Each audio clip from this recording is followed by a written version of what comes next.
श्री स्वामी समर्थ. तर आज आपण करणार आहोत मेदूवडा व सांबर. तर त्यासाठी उडीद डाळ स्वच्छ पाण्यामध्ये 5 ते 6 तास भिजत ठेवायची. मग मिक्सरमधून पाणी न वापरता बारीक करून घ्यायचं. त्यानंतर त्यामध्ये जिरे, कोथिंबीर, मीठ घालून फेटाळून घ्यायचं. जेवढं जास्त फेटाळाल तेवढे वडे चांगले कुरकुरीत होतील. ते फेटाळलं आहे की नाही हे बघण्यासाठी पाण्यामध्ये थोडंसं पीठ टाकून बघायचं. जर पीठ तरंगलं तर चांगलं फेटाळलंय.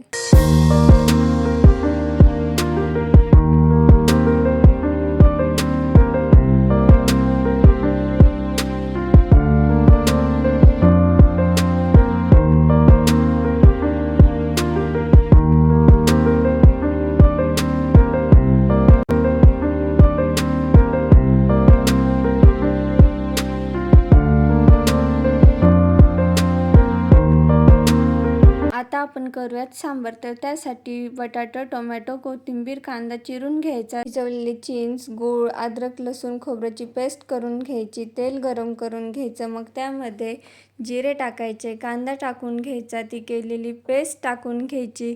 मग ते व्यवस्थित परतून घ्यायचं. परतून घेतल्यानंतर त्यामध्ये सांबार मसाला टाकायचा, तिखट टाकायची, हळद टाकायचं. मग ते व्यवस्थित एकत्रित करून घ्यायचं. एकत्रित करून घेतल्यानंतर त्यामध्ये चिरलेले बटाटा व टोमॅटो टाकायचे.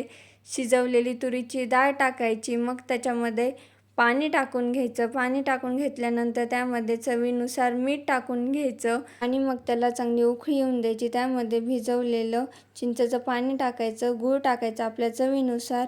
वापस एकदा उकळी येऊन देऊन त्यामध्ये कोथिंबीर टाकायची आणि हे आपलं मेदूवडा आणि सांबार आहे रेडी.